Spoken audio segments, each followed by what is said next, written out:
ਦੇ ਰਡਾਰ ਤੇ ਪੰਜਾਬ ਅਤੇ ਗੁਜਰਾਤ ਦੇ ਕਈ ਟਰੈਵਲ ਏਜੰਟਸ ਨੇ ਦੱਸ ਦਈਏ ਕਿ ਮਨੁੱਖੀ ਤਸਕਰੀ ਨਾਲ ਜੁੜੇ ਮਾਮਲੇ ਦੀ ਜਾਂਚ ਈਡੀ ਦੇ ਵੱਲੋਂ ਐਨਫੋਰਸਮੈਂਟ ਡਾਇਰੈਕਟੋਰੇਟ ਦੇ ਵੱਲੋਂ ਕੀਤੀ ਜਾ ਰਹੀ ਹੈ। ਕਈ ਟਰੈਵਲ ਏਜੰਟਾਂ ਤੋਂ ਪੁੱਛ ਪੜਤਾਲ ਕੀਤੀ ਜਾ ਚੁੱਕੀ ਹੈ, ਇਨਵੈਸਟੀਗੇਸ਼ਨ ਕੀਤੀ ਜਾ ਚੁੱਕੀ ਹੈ। ਲੋਕਾਂ ਨੂੰ ਗਲਤ ਤਰੀਕੇ ਨਾਲ ਵਿਦੇਸ਼ ਭੇਜਣ ਦੇ ਮਾਮਲੇ 'ਚ ਈਡੀ ਲਗਾਤਾਰ ਪੁੱਛਗਿੱਛ ਕਰ ਰਹੀ ਹੈ। ਕਰੋੜਾਂ ਰੁਪਏ ਦੀ ਮਨੀ ਲਾਂਡਰਿੰਗ ਦੇ ਨਾਲ ਆ ਪੂਰਾ ਮਾਮਲਾ ਜੁੜਿਆ ਹੋਇਆ ਹੈ, ਕਿਉਂਕਿ ਲੱਖਾਂ ਰੁਪਏ ਦੇ ਕੇ ਜੋ ਟਰੈਵਲ ਏਜੰਟਸ ਨੇ ਮੋਟੀ ਰਕਮ ਵਸੂਲੀ ਜਾਂਦੀ ਹੈ। 30 ਲੱਖ, 40 ਲੱਖ, 50 ਲੱਖ, 60 ਲੱਖ ਦੀ ਜੋ ਰਕਮ ਹੈ, ਮੋਟੀ ਰਕਮ ਟਰੈਵਲ ਏਜੰਟਸ ਵਸੂਲਦੇ ਨੇ ਤੇ ਡੰਕੀ ਰੂਟ ਦੇ ਰਾਹੀਂ तमाम ਇਲੀਗਲ ਤਰੀਕੇ ਦੇ ਨਾਲ ਜੋ ਲੋਕ ਨੇ ਉਹਨਾਂ ਨੂੰ ਅਮਰੀਕਾ ਪਹੁੰਚਾਇਆ ਜਾਂਦਾ ਹੈ। ਏਜੰਸੀ ਦੀ ਤਫਤੀਸ਼ 'ਚ 4000 ਸ਼ੱਕੀ ਮਨੀ ਟ੍ਰਾਂਸਫਰ ਦੀ ਗੱਲ ਵੀ ਸਾਹਮਣੇ ਆਈ ਹੈ, ਜਿਸ ਦੇ ਸਬਦੇ 2020 ਤੋਂ ਲੈ ਕੇ 2024 ਦੇ ਮਾਮਲੇ ਦੀ ਜਾਂਚ ਈਡੀ ਦੇ ਵੱਲੋਂ ਕੀਤੀ ਜਾ ਰਹੀ ਤੇ ਕਿਸ ਤਰੀਕੇ ਨਾਲ ਆ ਪੂਰਾ ਮਾਮਲਾ ਕਾਫੀ ਪੱਕਿਆ ਸੀ, ਜਦੋਂ ਕਿ 104 ਭਾਰਤੀ ਨਾਲ ਭਰਿਆ ਜੋ ਪਲੇਨ ਹੈ ਯੂਐਸ ਮਿਲਟਰੀ ਦਾ ਕਾਰਗੋ C-17 ਅੰਮ੍ਰਿਤਸਰ ਦੇ ਰਾਜਸਥਾਨ ਸੀ 에ਅਰਪੋਰਟ ਉੱਥੇ ਪਹੁੰਚਿਆ ਸੀ ਤੇ ਕਿਸ ਤਰੀਕੇ ਨਾਲ ਬੇੜੀਆਂ 'ਚ ਜਕੜੇ ਆ तमाम ਨੌਜਵਾਨ ਭਾਰਤ ਦੀ ਧਰਤੀ ਤੇ ਇੱਥੇ ਪਹੁੰਚੇ ਸੀ, ਕਿਉਂਕਿ ਇਲੀਗਲ तरीके नाल उत्थे मौजूद थी। मेरा मेरे से होगी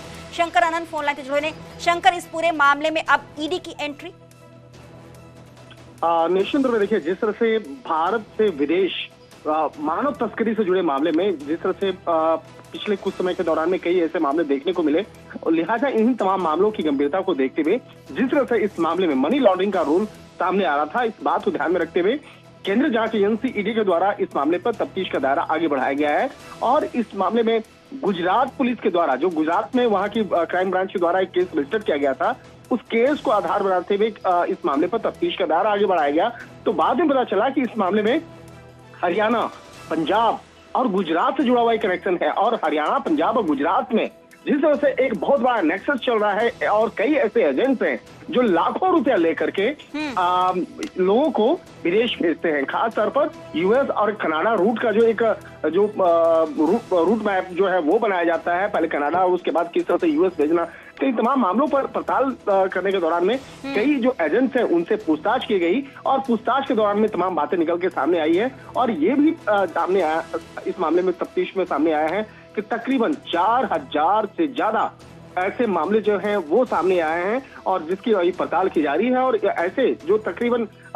4000 से ज्यादा ऐसे संदिग्ध लेन देन के बारे में भी जानकारी मिली है, जो ऐसे ट्रांजेक्शंस हैं, तो 4000 से ज्यादा ऐसे ट्रांजेक्शंस के बारे में जानकारी मिली है, जिसको अब जांच एजेंसी ईडी के द्वारा खंगाला जा रहा है। तो निश्चित तौर पर कह सकते हैं कि आने वाले दिनों में पंजाब,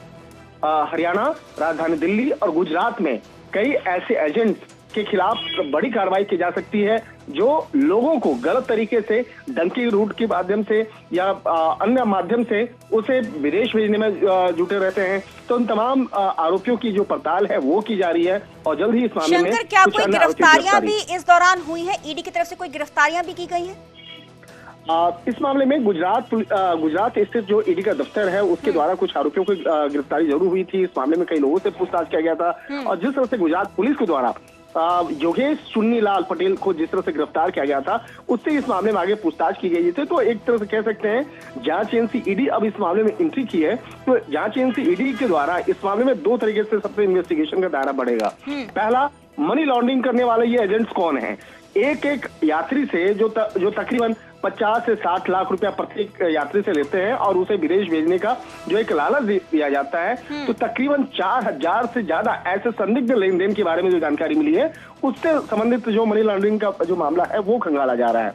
जी। और उसके आधार पर आने वाले दिनों में जल्द ही कई आरोपियों की जो अटैचमेंट जो है वो होगा और इस मामले में कई अन्य आरोपियों की गिरफ्तारी भी संभव है। और गिरफ्तारी की जो बात मैं कर रहा हूँ उसमें कई ऐसे लोग हैं जो पंजाब से जिसका वास्ता है, सीधे तौर पे पंजाब से वास्ता है, वहां पर जल्द ही कोई बड़ा एक्शन होने वाला है। इसके साथ ही गुजरात में रहने वाले कई ऐसे एजेंट्स हैं जिसका संबंध सीधे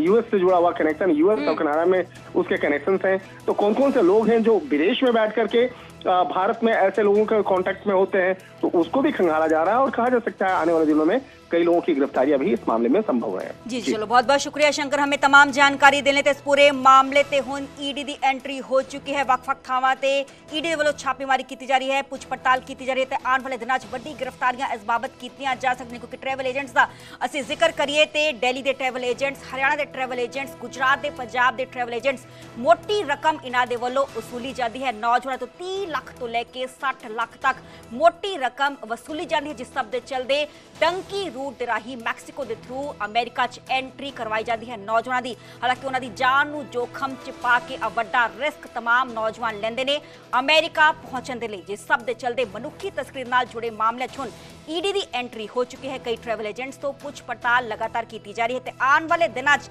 ਅਸੀਂ ਕਹਿ ਸਕਦੇ ਕਿ ਇਸ ਮਾਮਲੇ 'ਚ ਪੂਰੀ ਵੱਡੀ ਗ੍ਰਿਫਤਾਰੀਆਂ ਕੀਤੀਆਂ ਜਾ ਸਕਦੀਆਂ ਨੇ।